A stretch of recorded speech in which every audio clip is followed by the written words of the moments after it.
Hi, everyone, and welcome to another episode of Pickleball and Politics, where I combine my quest to stay out of the kitchen with my passion for politics. Thanks for joining me today. We always start with a little pickleball, so let's start with all those snowbirds that have recently returned to the Northeast. I'm telling you, they're kind of driving me crazy because you know what? They got so stinking good over the winter.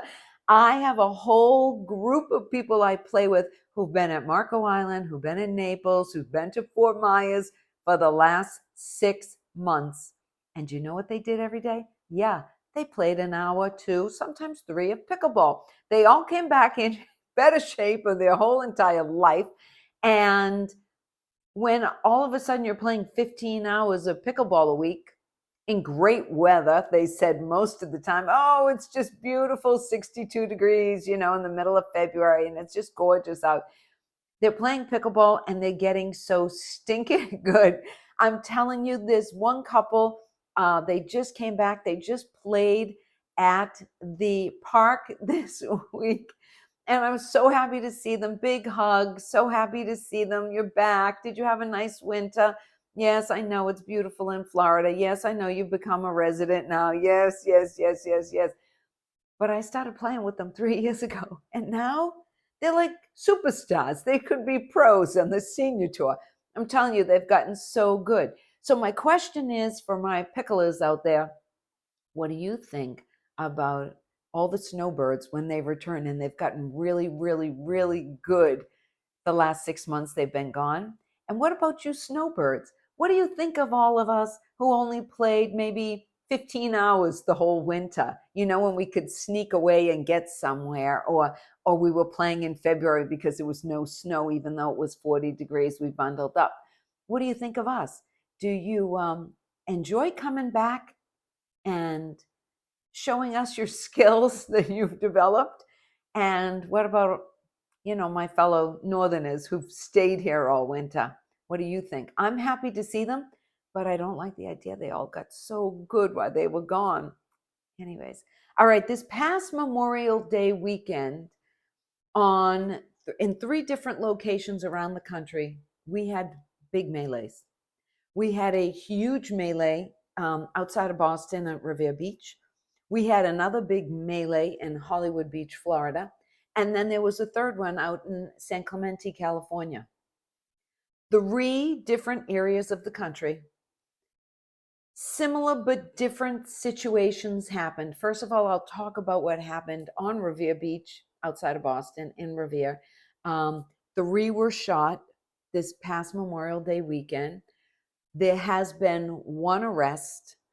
The arrest was a juvenile who possessed a weapon that wasn't related to the shooting. Okay? Big, huge gangs showed up out of nowhere, like they seem to do these days, and there was hours of chaos on Revere Beach.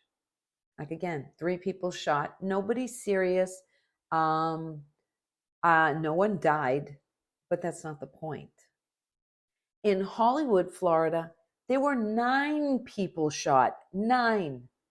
4 juveniles. 1 person shot was 1 year old. Again, there has been 1 arrest.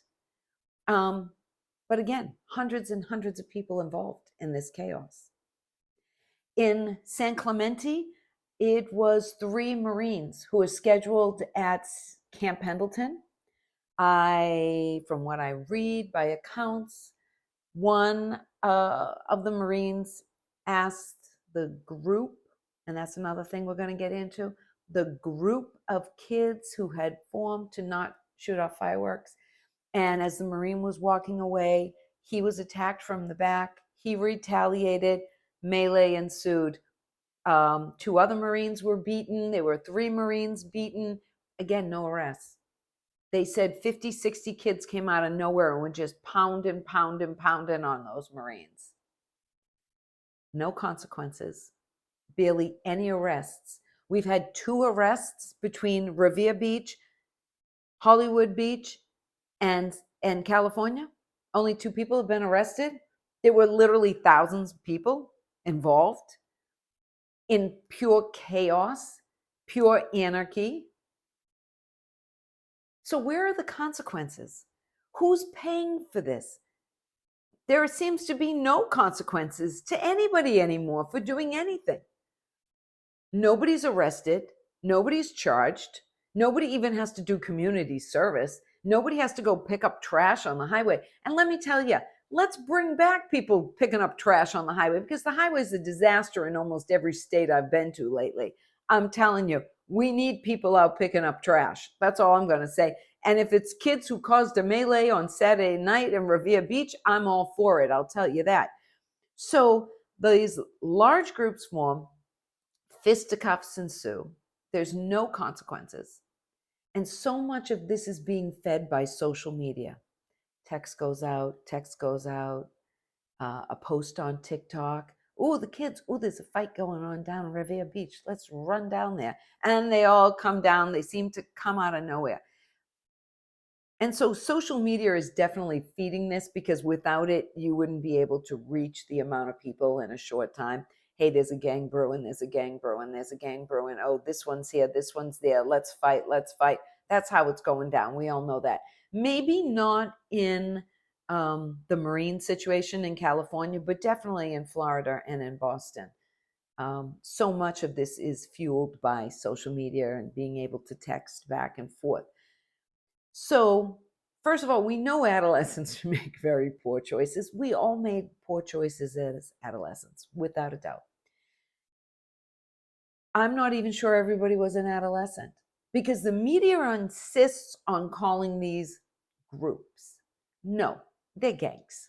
Stop calling them groups. I know they didn't make a movie, The Groups of New York. They made a movie called The Gangs of New York. They're gangs, and they may not start as rival gangs or gangs, but when large groups like this are forming, the gangs come in and take advantage of the chaos. It gives them an excuse to attack each other and to do what they want to each other. It's also a lot of Marxist techniques. They want people to have fear. They want people not to go places. They want there to be total anarchy. They want to feed the dissent among each other. They want to cause division. The phone in and of itself, we've talked about the phone so many times. You see people on the subway, people waiting for a plane, people at the mall. Everybody is texting, everybody's here. People walking down the street, they don't say hello, their face is in their phone. They're FaceTiming whomever. I see more people walking in the morning FaceTiming. I don't know. Maybe they're in another country and it's a better time zone. I don't know, but I just think you should probably sit down to FaceTime. That's me. What can I say? But I'm very concerned about how social media is feeding the dissent, and that it's only a matter of time before complete anarchy is going to ensue.